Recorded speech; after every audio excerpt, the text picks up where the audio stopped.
तो स्वागत है आपका हमारे चैनल एनसीईआरटी सॉल्यूशन 99 पर। बच्चों आज हम एक नए टॉपिक के साथ उपस्थित हुए हैं। आज का बच्चों हमारा साहित्यकार जो प्रमुख साहित्यकार है वो है श्रीमती महादेवी वर्मा जी।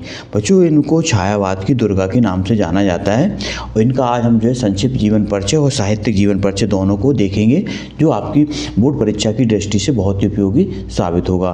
तो बच्चों स्टार्ट करते हैं इनका साहित्यिक परिचय। तो बच्चों इनका जो महादेवी वर्मा थी, इनका जन्म जो है 1907 में हुआ था और बच्चों इनका जन्म स्थान है फर्रुखाबाद उत्तर प्रदेश में हुआ था।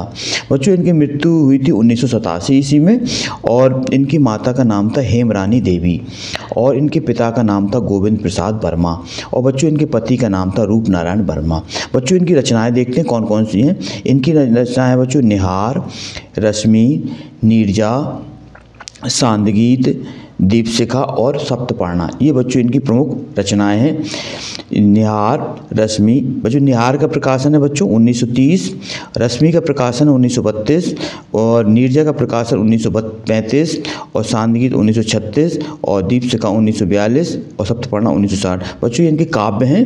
इसके बाद बच्चों इनकी भाषा शैली देखते हैं। भाषा शैली तो बच्चों महादेवी वर्मा की जो भाषा थी वो शुद्ध साहित्यिक संस्कृत भाषा है बच्चों। शब्दों पर इनका अद्भुत अधिकार था और इन्होंने उर्दू फारसी के शब्दों का भी प्रयोग किया है। इसके साथ ही इनके मुहावरों का भी प्रयोग इन्होंने किया है। इनकी भाषा बच्चों सहज, सरल और भावों के अनुकूल भाषा है। इसके बाद बच्चों इनकी कौन कौन सी शैली देखी है वो देखते हैं। शैलियाँ तो बच्चों इन्होंने प्रमुख रूप से इन शैलियों का प्रयोग किया है। सूत्रात्मक शैली, चित्रात्मक शैली, अलंकारिक शैली, इस तरह की इन्होंने शैलियों का प्रयोग किया है। तो बच्चों सूत्रात्मक शैली में क्या, इन्होंने अपनी बात को थोड़े से शब्दों में कहने में सफलता प्राप्त की है, अर्थात इन्होंने गागर में सागर बनने का कार्य किया है बच्चों। इसके बाद चित्रात्मक शैली, यह वह किसी भी परिस्थिति, घटना, दृश्य का चित्रण अंकित करने में सफल हुई हैं। उन्होंने हर परिस्थितियों में हर घटना को और हर दृश्य को उन्होंने अंकित करने में सफलता प्राप्त की है महादेवी वर्मा ने। इसके बाद तीसरी इनको जो महत्वपूर्ण शैली है बच्चों वो है अलंकारिक शैली। इन्होंने अलंकारिक शैली का समुचित प्रयोग किया है। देखिए इस तरह बच्चों इन्होंने प्रमुख शैली जो है महादेवी जी ने प्रयोग किए हैं प्रमुख शैलियों का। इसके बाद जो साहित्य में स्थान देखते हैं, महादेवी वर्मा जी हिंदी की प्रतिभावान कवित्री हैं। इन्हें वेदना की कवित्री कहा जाता है। अब बच्चों अक्सर परीक्षाओं में पूछा जाता है कि वेदना की कवित्री किस कवित्री को कहा जाता है, तो आप याद रखना कि वेदना की कवित्री जो है महादेवी वर्मा को कहा जाता है और इन्हें आधुनिक युग की मीरा के नाम से भी जाना जाता है। तो बच्चों इन्हें आधुनिक युग की मीरा भी कहा जाता है और वेदना की कवित्री कहा जाता है। इनको छायावादी साहित्य की दुर्गा और शक्ति भी कहा जाता है। ये बहुत बच्चों मोस्ट इंपॉर्टेंट फैक्ट है, इसको आप याद रखें। इन्हें छायावाद की दुर्गा, वेदना की कवित्री और आधुनिक युग की मीरा के नाम से जाना जाता है महादेवी वर्मा को। इसके बाद इनकी वजह कुछ महत्वपूर्ण स्पेशल पॉइंट भी हैं। ये आरंभ में ब्रज भाषा में कविता लिखती थी। किस भाषा में बच्चों? ब्रज भाषा में। बाद में खड़ी बोली में लिखने लगी।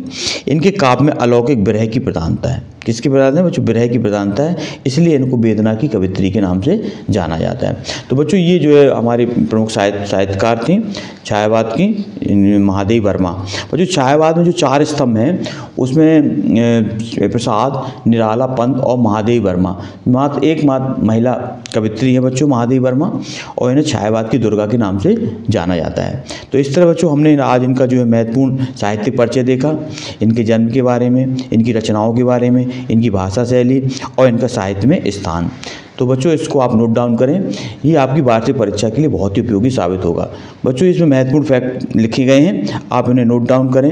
बच्चों आपसे आग्रह है कि आप हमारे चैनल को सब्सक्राइब करें बच्चों, लाइक करें और ज़्यादा से ज़्यादा लोगों को शेयर करें। आपका एक सब्सक्राइब और एक लाइक हमें नया मोटिवेशन देता है। इसी तरह बच्चों हम नए वीडियो लेके उपस्थित होते रहेंगे। नेक्स्ट वीडियो में बच्चों नए टॉपिक के साथ फिर उपस्थित होऊंगा। तब तक के लिए बच्चों जय हिंद, जय भारत बच्चों।